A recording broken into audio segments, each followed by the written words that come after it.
Ayatul Kursi is made up of 9 sentences. Allahu la ilaha illa huwa al-hayyul qayyum, number 1. La ta'khudhuhu sinatun wa la nawm, number 2. Lahu ma fis samawati wa ma fil ard, number 3. What's number 4? Man dha alladhi yashfa'u 'indahu illa bi idhnihi. That's number 4. Ya'lamu ma bayna aydihim wa ma khalfahum, number 5. Then وَلَا يُحِيطُونَ بِشَيْءٍ مِّنْ عِلْمِ إِلَّا بِمَا شَاءَ, number 6. Then وَسِعَ كُرْسِيُّهُ السَّمَاوَاتِ وَالْأَرْضِ, number 7. وَلَا يَؤُودُهُ حِفْظُهُمَا, number 8. وَهُوَ الْعَلِيُّ الْعَظِيمُ, number 9. 9 sentences.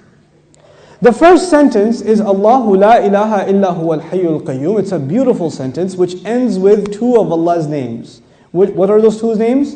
Al-Hayy, Al-Qayyum, the living and the source of all establishment. Everything stands and exists and is maintained because of Allah. What's incredible is that the last sentence, sentence number 1, has something in common with sentence number 9, which is وَهُوَ الْعَلِيُّ الْعَظِيمُ. How many names of Allah in the last sentence?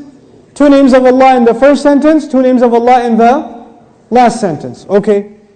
Before I go to the second sentence, let me tell you something about security. Security guards have a very hard job. But if you get a if you're in security, you have to sit in your booth. You have to stare at the CCTV for hours and hours. And does it move? It's the same picture. And you have to look at it for 12 hours, 8 hours. What tends to happen when you're guarding something? You tend to get sleepy. You tend to get tired. Allah Azza wa Jal says about Himself, لا تأخذه سنة ولا نوم. Drowsiness. Drowsiness happens when you're tired. And of course, what happens after that? What's the next step? Naum. This is the second sentence. The second sentence is, these are things that creation has. Creation gets tired and it starts getting drowsy and eventually it falls to sleep. What was the second last sentence? وَلَا يَؤُودُهُ حِفْظُهُمَا. Guarding the skies and the earth does not exhaust Allah. When someone's exhausted, what do they get? Sina and Naum. The second sentence is actually connected to the second last sentence. لا تأخذه سنة ولا نوم ولا يؤوده حفظهما. He says, له ما في السماوات وما في الأرض. He owns whatever is in the sky and the earth. Now before I tell you further, you need to understand the difference between 2 words, 2 names of Allah, Malik and Malik. Malik is an owner. Malik is an owner. Malik, what is Malik? King. Is there a difference between a king and an owner? Yes. Ownership is about property. But kingdom is not about, you're not the king over a tree or the king over a piece of land. You're the king over the people who live in that land. Kingdom is about controlling people. Ownership is about controlling objects. There's a difference. Now Allah says, لَهُ مَا فِي السَّمَاوَاتِ وَمَا فِي الْأَرْضِ. He owns whatever is in the skies and the earth. What is the ayah about? Ownership. What's the third last sentence? وَسِعَ كُرْسِيُّهُ السَّمَاوَاتِ وَالْأَرْضِ. His throne extends to the skies and the earth. When Allah talks about His throne, He's talking about His kingdom.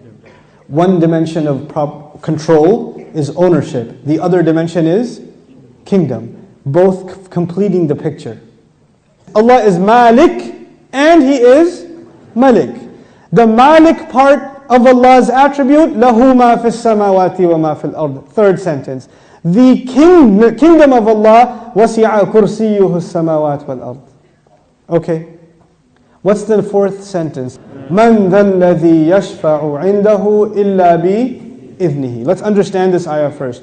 Who will come and make shafa'ah with Allah except unless He gives permission? In other words, what is shafa'ah? Shafa'ah means you got connections. Shafa'ah means that you were about to lose your job, but your uncle is the manager and he came and said, no, he's with me. That's shafa'ah.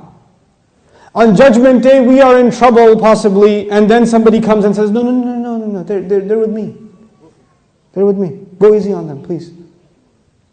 We beg Allah Azza wa Jal to qualify us for the shafa'ah of Rasulullah sallallahu alaihi wasallam. So this ayah is about nobody having any authority unless Allah gives it to them. وَلَا يُحِيطُونَ بِشَيْءٍ مِّنْ عِلْمِهِ. They know nothing, they can control, they encircle nothing of His knowledge.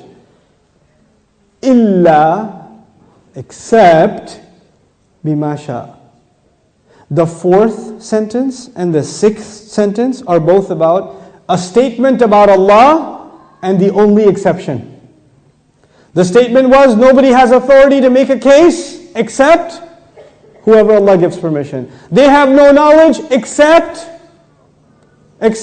whoever He wants to give knowledge to. Otherwise they know nothing. The fourth and the sixth sentence are correlated.